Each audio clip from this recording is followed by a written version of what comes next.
Hi, I'm Van, and welcome to Overland Lab. So what I want to do today is I want to take a little bit of a step back and do a philosophy of use and plan of attack video for the project truck that I'm going to be working on for the next couple of months. In the past, I've had a daily driver vehicle and then a separate project vehicle. So this is the first time that I don't have a secondary vehicle, and I'm just going to be working on essentially my daily driver. I had a 94 Wrangler that was kind of a dedicated off-road rig, and then I started a Land Cruiser project, and both of those ultimately got discontinued. The Jeep got sold, the Land Cruisers got parted out. And so I only have one vehicle right now, which I think is kind of a better comparison to a lot of other kind of weekend warrior types, because when you don't have a dedicated project vehicle or a dedicated adventure vehicle, there are certain limitations that it ultimately ends up putting on you, because whatever upgrades and modifications you make to your vehicle, you have to live with every single day. And so that's one of the major points that I've been considering moving forward with this whole project. So I kind of want to go over some of the planned upgrades and then briefly touch on some of the upgrades that I've already done.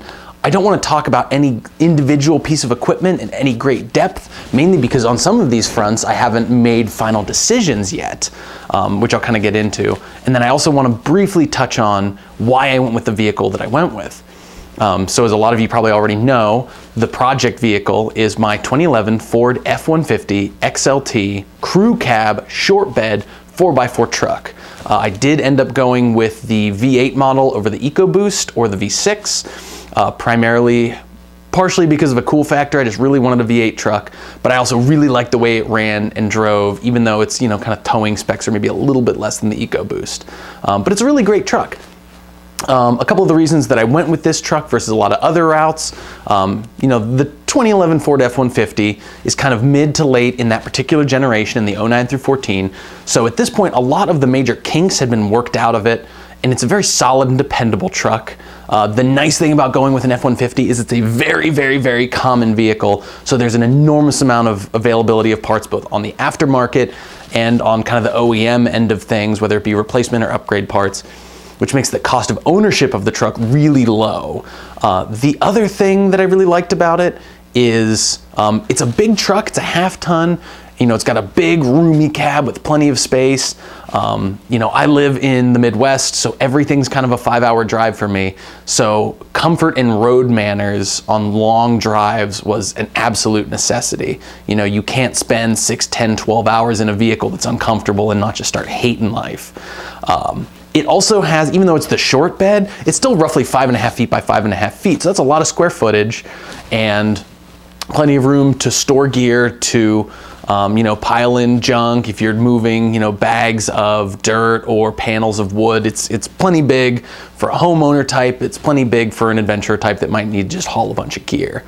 The other thing is I don't have any big trailers that I tow. I'm not moving livestock or anything like that, so I don't need the big 3/4 ton, 1 ton truck tow ratings. My truck as equipped can tow about 7,500 pounds. That's plenty for me for 99% of the things that I'm gonna run into that I might actually need to tow. The only trailer that I tow on any sort of regular basis is a 1,600 pound M1101, which I'll probably do a video on that at some later date. But really, when it came down to picking this truck, the name of the game was versatility. It really had to be kind of a jack of all trades. And ultimately, unfortunately, when you go with a vehicle like that, you do tend to sacrifice in some areas because it can't be really amazing at any one thing. It has to be kind of pretty good at everything. Another nice thing about going with a used F-150, being that they're a very common truck, the price was really low. I also kind of did a force multiplier on that by buying my truck in the dead of winter during a polar vortex in the Midwest. So the dealership I bought it from was kind of itching to sell vehicles, and they're willing to work with me on a really, really good price and get me some of the things that I wanted. When I bought the truck, some of my deal breakers were, it did come with a topper. That was an included thing. At the time I was on the fence about wanting a topper, but it had one, so I had it, which was cool. I wanted the spray and bed liner. It originally had a plastic drop-in, and I had to have the spray and bed liner, and I really wanted a remote start. Living in the Midwest, being able to fire your car up and get it nice and warm before heading out, it's in the winter, it's outstanding to have. It's a great feature. And being that the truck was affordable to purchase, my monthly payments were very low, and that the cost of ownership and cost of upgrading offset the fact that I would have to do some upgrades, some of which were right out of the gate. So some of the major points of order that I was thinking about once I bought the truck and once I started kind of using it a little bit, I knew there were some things that were going to need to be upgraded and changed. Briefly, those points are going to be gear storage, so being able to haul gear, transport it, and organize it, the electronics, and aftermarket lighting system for it needed a little bit of consideration. I very quickly found out after a couple of trips that the suspension and wheel and tire package was largely inadequate, and that would need an upgrade. I also figured out very quickly that it would need some armor. Not anything really hardcore, but there's definitely a couple of soft points on the vehicle that could use upgrade. And then, like any good adventure vehicle, you do need to be mindful about your recovery system. You know, that's just a matter of safety in my opinion. And I'll talk a little bit about the drivetrain later, but I really don't know how much upgrading that'll need.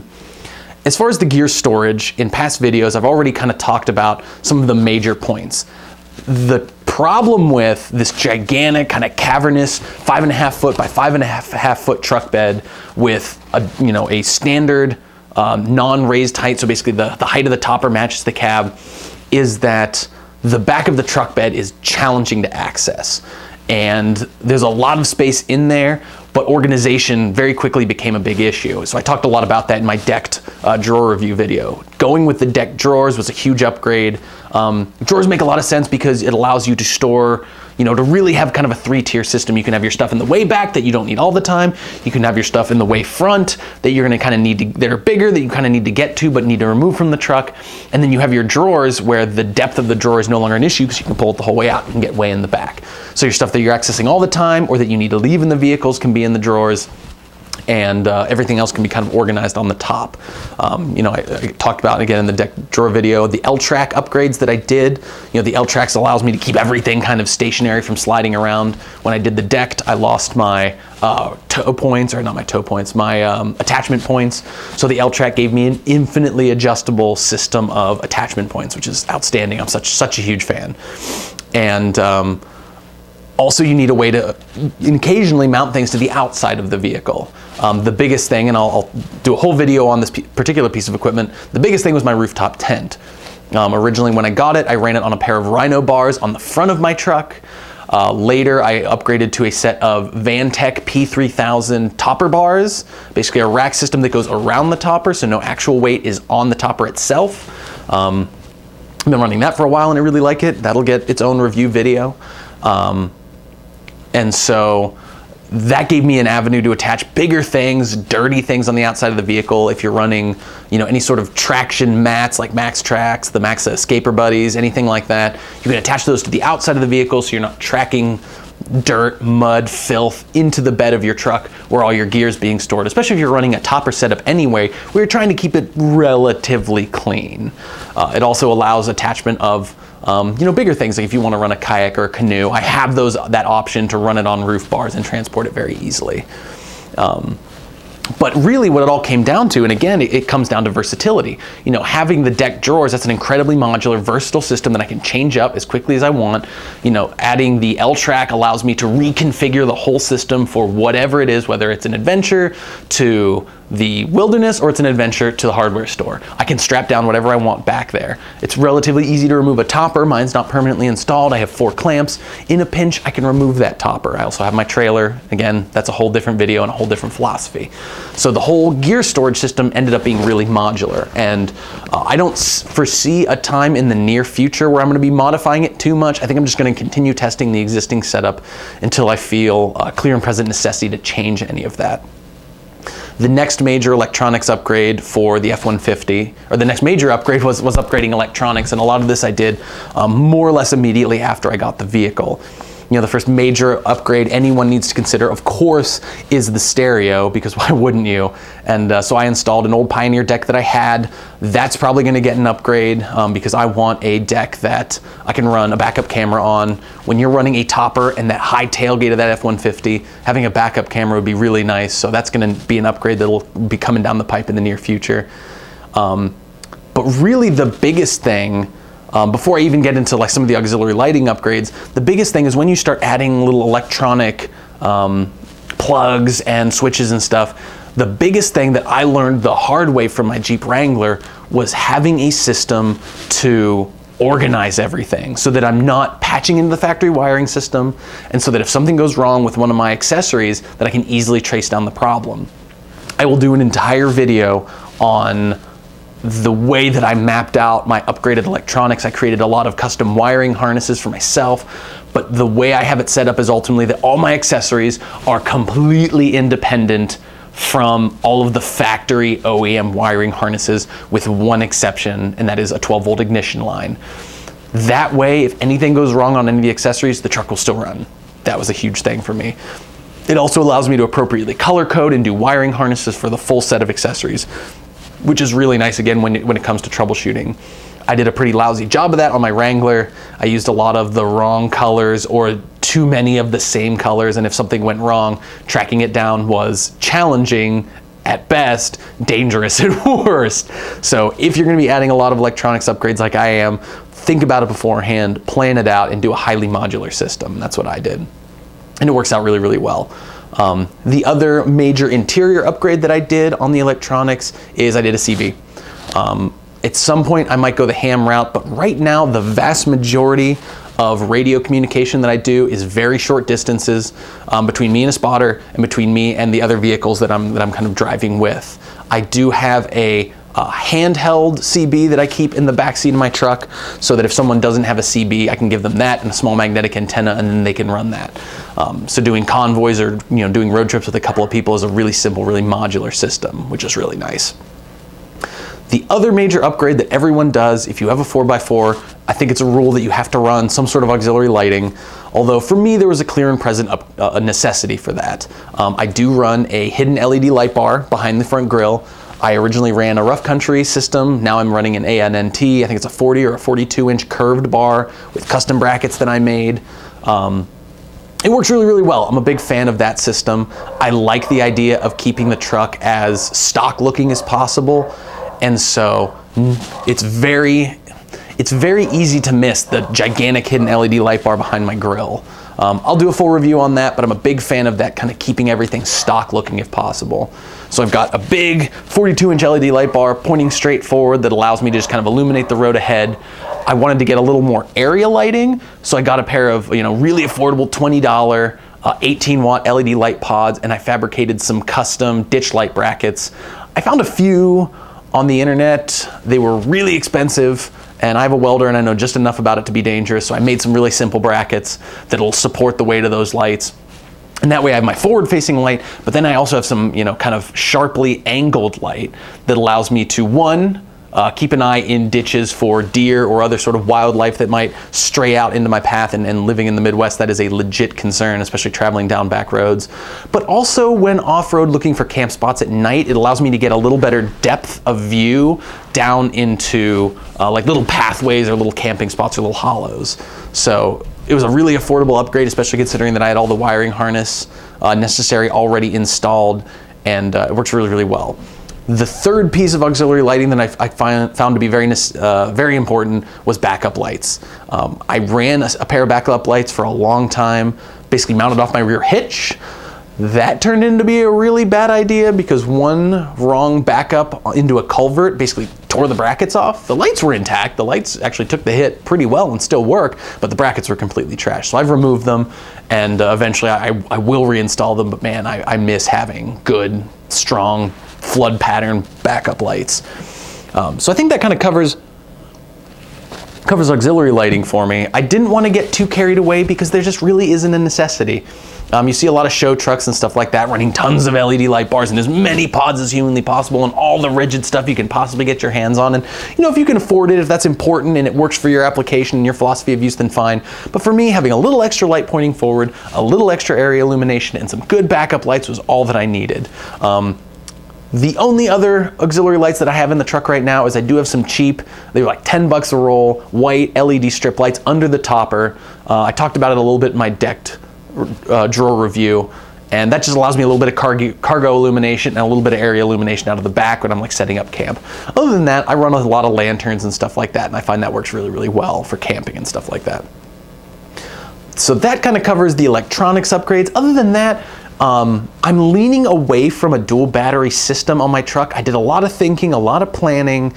I think I'm gonna go with some sort of auxiliary secondary battery, a more modular system like an arced pack or something like that, just because I think it'd be really, really incredibly challenging to get a second battery under the hood of my truck. I think if I eventually swap out, when this current battery dies, if I swap into a good AGM battery and run all my accessories and ultimately run a winch off of that, I think I'll be fine. And then the decked, or I'm sorry, not the decked, like an arc pack or something similar that I can move vehicle to vehicle, allows me to even further increase the modularity of the system, because I can take it when I need it, move it to other vehicles if they need it, or keep it at home and use it for other things, power outages and stuff like that. So I think that's the route I'm gonna go. You know, I don't wanna get too caught up in some of the tropes, some of the, you're not overlanding if you don't have a dual battery system. You know, I think there's other ways to go about that are a little more modular, especially in something that needs to be as versatile as my F-150. So I think that covers all the major electronic points that I've kind of thought up. The next big upgrade, and this is kind of where I am in this whole strategy now, is the whole suspension, brakes, wheels, and tires. And I kind of lump all of them together because I think it obviously all works together as one big system. When I first got the truck, I was running essentially a very worn out stock suspension.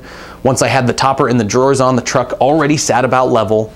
The stock rear springs on the truck are pretty wimpy. The front shocks are pretty worn out. The rear shocks were really worn out. You know, it had, I think, a rough life before I got it, and then I gave it an even rougher life. So after my last trip out to Arkansas with my buddy, it became really clear that I was gonna need a bigger wheel and tire package and a bigger suspension, but nothing too hardcore. I wanted to do a mild lift, so ultimately I wanted to do a 2.5-inch lift in the front, and then roughly a 3-inch lift over where it's sat now, so essentially 3 inches over level.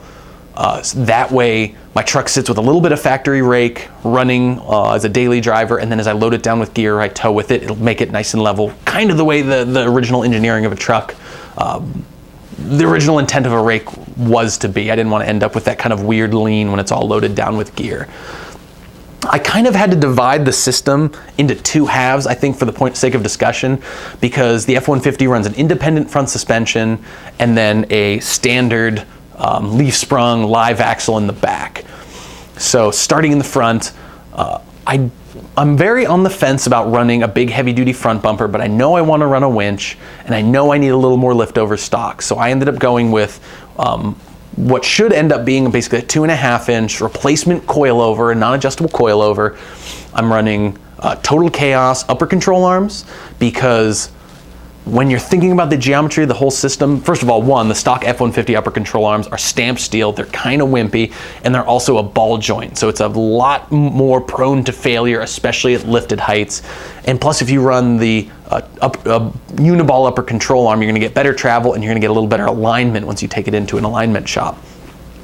So that'll keep everything nice and straight, and it should give me enough added spring rate to be able to carry, you know, a heavy winch up front. But again, I'm not putting a ton of weight up there, so I don't need something really hardcore in the front. I'm mostly running stock weight and a couple of skid plates. In the rear, however, is really where it gets a little tricky. The rear end, I have my deck drawers, my topper, I have, you know, 40 to 50 pound Vantech P3000 topper rack most of the year.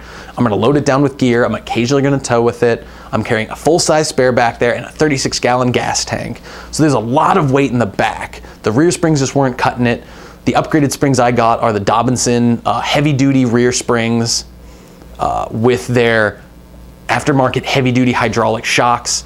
I'll do a full write-up on all the Dobinson stuff that I'm running. Ultimately, it's going to be an entirely Dobinson kit with the exception of the upper control arms. In the front right now, I guess I forgot to mention this, in the front, I'm essentially running a 2.5-inch leveling spacer because I'm working with the guys from Dobinson to kind of troubleshoot the front coil. I'll do an entire video on that. It's kind of a long and interesting story, but it's been quite the adventure. It's been a lot of fun. So that's where the truck's sitting now. As far as a wheel and tire package, a lot of the guys I talked to said doing a mild lift, the biggest you should run to expect everything to clear well is a 285 70/17 if you're running a stock wheel. I went with that. In theory, I could run a 33, run a 35, like a 315 70/17, but I didn't want to do a ton of trimming. I wanted to make sure that I had plenty of suspension travel, and my truck runs 355 gears, so I didn't want to start thinking about 377s or 410s with the 315s. So, and it also creates more of a necessity for reprogramming the tach and the speedometer. Right now, my speedometer error is very small. If I ran 35s, it'd be even bigger.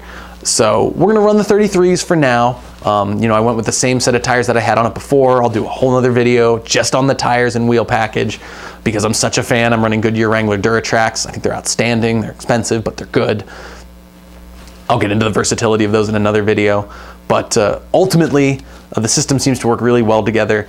The other thing that is worth mentioning with the aftermarket upper control arms, the Total Chaos UCAs, you do have to run a tire, or I should say a rim with a different back spacing. The stock back spacing I think is like 5.5 or 6 inches, and the upper control arms require 4.5 inches of back spacing, which basically means the entire tire in reference to the hub moves out to clear that upper control arm. So they do stick out of the fender wells a little bit. It's not so much that I think it's extreme or looks obnoxious. I think it looks good, but we're gonna see how much more mud that sprays next couple times I'm out. So it's a pretty straightforward system. I tied brakes into all of that primarily because as I was doing my suspension, I found out my front brakes were kind of worn out. And so I'm gonna have to do the rears soon too, but the fronts were very pressing. And I ended up going with I did a lot of research and I ended up going with a set of CarQuest Wherever Frontline heavy duty coated rotors and heavy duty pads. So the front line is their severe duty line. It's essentially a heavy duty towing and police vehicle line that they do. So the stopping power is improved, the longevity of the brake pads and rotors is improved. They're very quiet, they're very low dust. I think they're a semi-metallic, and they work really, really well. That's totally the way I'm gonna do with the rear, and I can pick them up from a local Advance and they have a great warranty. So nothing to complain about there. So that's the system as I'm running. I didn't want to go with a bigger suspension because once you get out of the 2.5 up to 3 inch range on the truck, you start getting really extreme driveline angles and you have to start running you know, a dropped front bracket and you have to lower the differential a couple inches and it gets very intrusive, and I just didn't want to do that. I wanted to keep a lot of the hardware and a lot of the driveline angles as stock as possible. I also, again, as I mentioned, I didn't want to go with lift blocks or anything like that because I wanted to actually gain additional spring rate. Just running lift blocks or an add leaf was going to be largely inadequate for my purpose. So aftermarket upper control arm, aftermarket front coilover, aftermarket rear springs, and aftermarket rear shocks, all ultimately from Dobinson except the UCAs I got from Total Chaos. So I think that covers that. The next thing is a point of order that I have given an enormous amount of thought to, because when it comes to armoring a vehicle, you can add a ton of weight very quickly.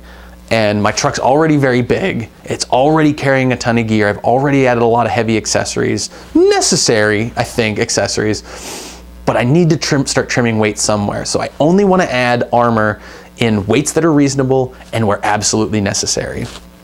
Clear and pressing things on the truck, starting in the back, is the rear bumper. The stock rear bumper in pretty much all the 09 through 14 F-150s is really wimpy. It's very thin metal for a rear bumper. The whole center section is entirely plastic, held in with clips. A lot of those clips have become damaged over use. I almost lost the plastic center section to some really strong crosswinds in Texas during a particularly long road trip.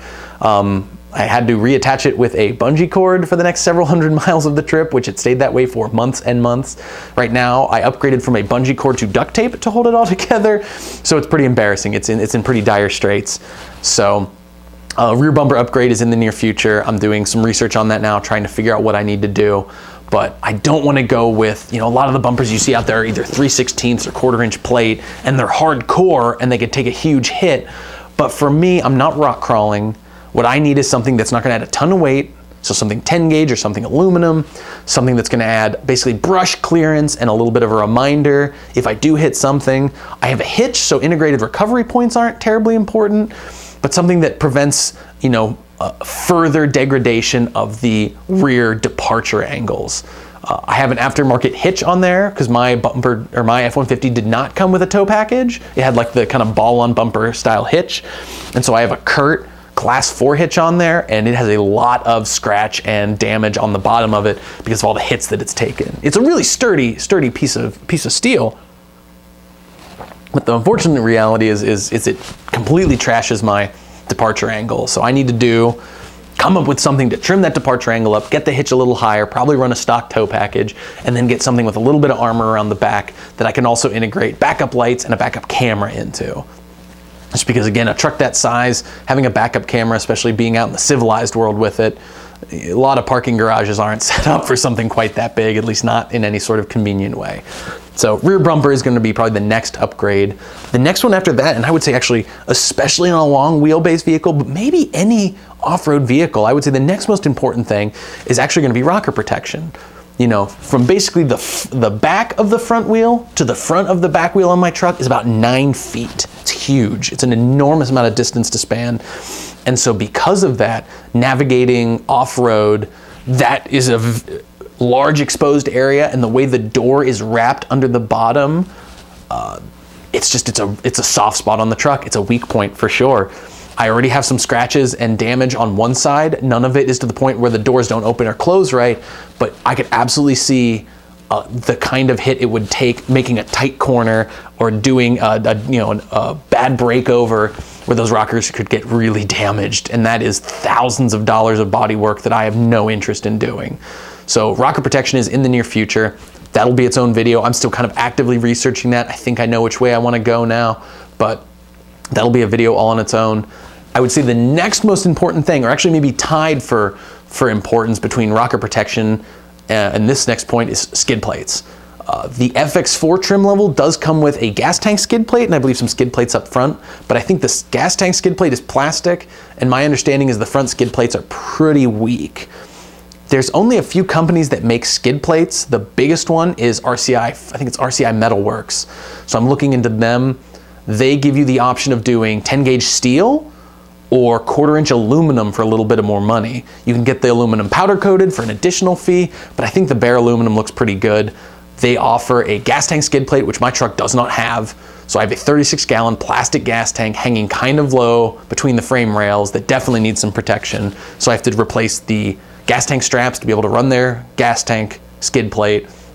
And then they also offer basically everything from the front engine to the transfer case in aluminum skid plates. So I'm gonna do that. I'm going with aluminum, even though it doesn't offer the same hardcore protection as like a 3/16 inch or 10 gauge steel skid plate might. But for me, I save a ton of weight, and I'm not rock crawling this truck. I need to keep off, branches and really just kind of down debris and maybe the occasional scrape or bump from a rock, but I'm not planning on taking this down aggressive rock crawling trails where I'm gonna need to tip the entire vehicle over on a 1/4 inch thick steel skid plate. I had some really hardcore skid plates on my Jeep, but that was a little more appropriate for the application. For this, I think aluminum, 50/52 aluminum will do the trick for sure. The last point of order on the armor is one that for a lot of people is kind of a no-brainer, but I'm really on the fence about, and that is a front bumper. The stock bumper, I will admit, is more stout than the rear, for sure. It's a little better engineered. It has pretty lousy approach angles, but the whole bottom valance of it is plastic. So I'm not real worried about it getting damaged. My biggest concern would be, my biggest concern is going to be brush strikes to the headlights. So just going through narrow trails, tree branches, hitting those headlights and breaking those, because that's a ton of money, and deer impact. I live in the Midwest, so big deer are an issue, as I mentioned before. So I would like something with critter protection, but the problem is with the F-150, it's a really wide truck. So inevitably, a lot of the bumpers that do offer full grille protection, if it's a standard full bumper, they're extremely heavy, upwards of 200 pounds. When you add that and even a featherweight winch weighing in at about 60 pounds, you now have almost 300 pounds of steel up front, cantilevered out in front of the radiator.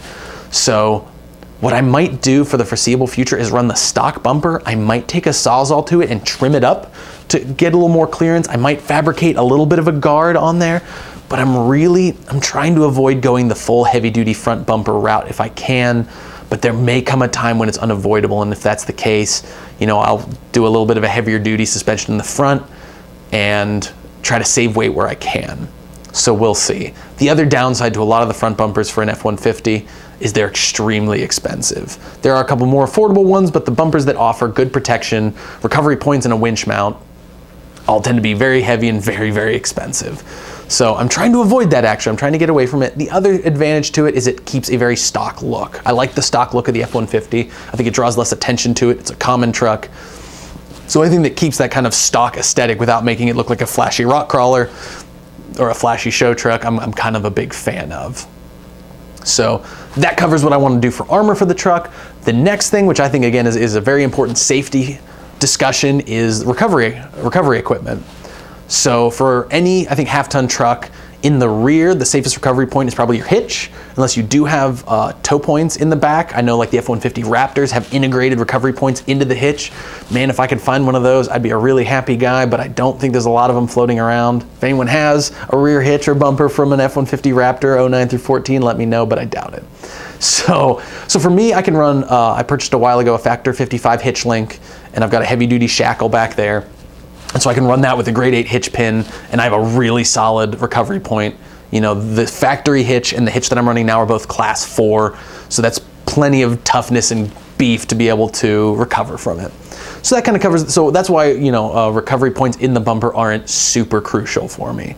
In the front, the F-150 comes with some pretty solid stock recovery points. If I do go the front bumper route, I can move the recovery points into the bumper itself, integrated and bolted all in.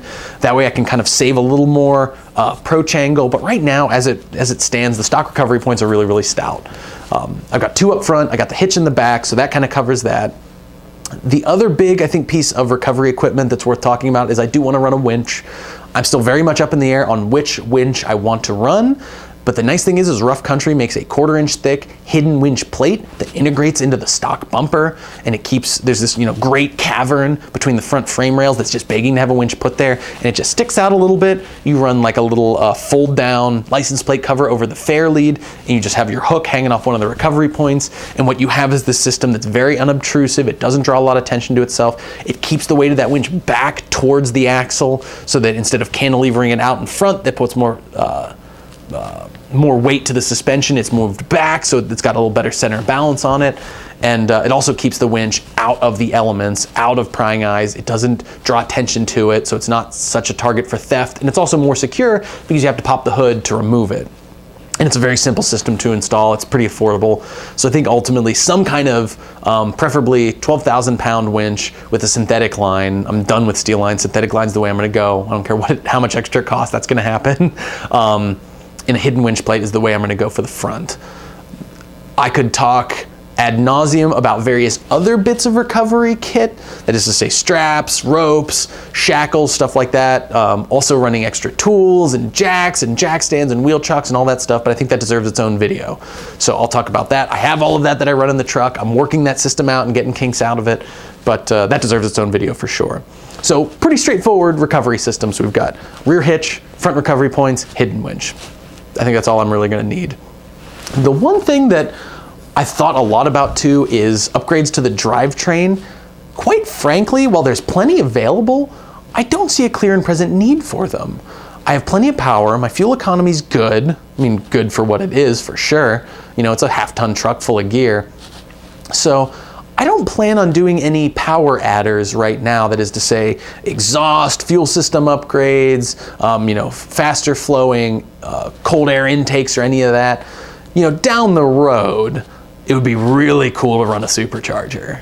But right now, I just don't think I need it. You know, I'm doing upgrades to the brakes and suspension and a lot of these other things, but I don't have a clear and pressing need for it. So, you know, I'm very utilitarian. All these things that I've wanted to add so far, I have definitely needed. I don't see a need for more power to the truck, at least not yet. That may change in the future. And when I do, the engine in my truck's a 5.0 liter Coyote V8, essentially the same engine that's in Ford Mustangs. So I have a lot of options as far as fun little toys I can add to it. The only major drivetrain upgrades that I would actually really consider, the FX4 F-150s came with a rear locker. I know Yukon makes an E-locker for my truck. I also know ARB makes an air locker. I don't really want to go the air route. I'd rather run an E-locker, so we'll see how that shakes out. And maybe, so I have 355 gears in the truck. If I'm swapping in a rear differential, it'd be really tempting to go with a different gear ratio. 377s would give me a little bit more heft. 410s would be really tempting. 410s are what are stock in the Raptor to roll the 35s. But what it might end up being is I might wait until I need a new set of tires. If I decide to go with 35s at that point, I think it'd be really tempting to upgrade the gears and install the locker at that point. But we'll see. You know, if I find a deal on a locker, I might make a move on it. Or if I find something really tempting, you know, I might make a move on it. But other than that, that's all the upgrades I really think my drivetrain's gonna need. I'm content with the stock exhaust, not making a ton of noise. I'm happy with everything being kind of quiet and roadworthy, and I just don't have the need for it. Tying back into all of this is ultimately some of the major camping gear. And I'm not gonna go into great depth here, but there's a couple bigger pieces of equipment that as I built the truck, I needed to be mindful that I was running. The biggest one being, I do have a rooftop tent. I run a CVT Mount Rainier, the standard series, not the Summit series.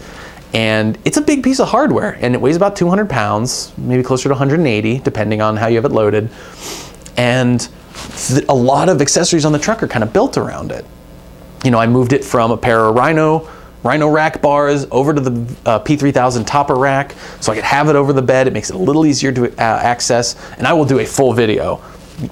Spoiler alert on the video, I love this rooftop tent. It's outstanding. It's a great piece of hardware. I'm absolutely in love with it. CVT is a great company. I've had a lot of dealings with them, and they've been spectacular. If you're looking at rooftop tents, they're a really safe bet for sure. They have phenomenal customer service. Bobby over at CVT has fielded many, many dumb and annoying questions. He's always been very patient with me. So he's a really good guy, really good company, really good business model, I think. So a lot of my suspension and a lot of my cargo hauling upgrades had to be around the fact that I know I wanted to run this rooftop tent. At some point, I'd like to run an awning as well, and I'm not quite sure how big or how I want to install it exactly. I may build my own, we'll see, time will tell. The other major piece of camping equipment is I do run an Indelby 12-volt fridge, so I need to make sure that I have plugs and accessories set up so that it's easy to access. I can plug it in. It's always got constant power that isn't determined by whether or not my key's in the ignition. I think I talked a little bit about that in my Indelby review video.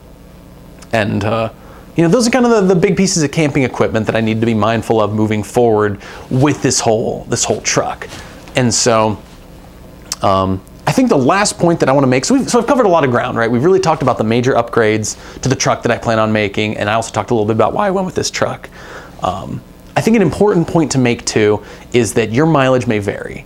You know, my truck needs to be a jack of all trades, multi-purpose adventure truck that also makes a comfortable and effective daily driver. And so all my upgrades have been made with that in mind, just making it more effective, maintaining comfort, and maintaining its usability in a wide variety of circumstances. It's not really awesome at any one thing. You know, it's not gonna be able to tow a ton. It's not gonna be able to take on really hardcore rock crawling trails. You know, it's not gonna get phenomenal fuel economy, but it kind of does a pretty good job at a lot of things. And the way I have all my systems set up are specific to my needs. And so these are all needs that I've come across through practical application of this truck, and your mileage may vary. You know, I'm sharing all my thoughts with you guys. What you may need for your vehicle may be completely different, or you may find a better way to do to fill these specific roles. As time goes on, you know, I'll do individual review videos of each piece of equipment and talk a lot about them at length at that point. And some of these systems may change. You know, this is middle of December 2016, and so come, you know, December 2017, I may say this was a stupid idea, this didn't work out, or this worked really well, or I wanted more of this. I may rearrange my lighting system, I may completely rewire the truck, I don't know. So we'll see, you know, all this will change with time, but what I wanted to provide was basically a foundation of some of what I wanted to do, and also give you an idea of what to expect in the next couple of months. So thank you for tuning in. If you have any questions, please comment, and I'll get back to you as fast as I can. If you're interested in upcoming videos, if this video sparked your interest, please subscribe. I'll, you know, start putting them out as fast as I can. You can also see all these videos double posted, as well as some actual adventure videos that I haven't posted to my YouTube channel over on Roots Game and Trail. That's me and a couple of my other buddies. It's run by my buddy Rob, and you'll see his Tacoma on there. You know, we do a couple of podcasts, and we'll do some more videos and some more adventure type stuff over there. So you can kind of come over here for the gear and truck building, and go over there for the adventures and four-wheeling and fishing and hunting and really whatever else we get into. So subscribe to him over there, check up on him, see what he's doing. He does really cool stuff. There's a lot of good articles over there that are worth checking out. But thanks for tuning in, and we look forward to seeing you on the next Overland Lab video. Thanks. Thanks so much.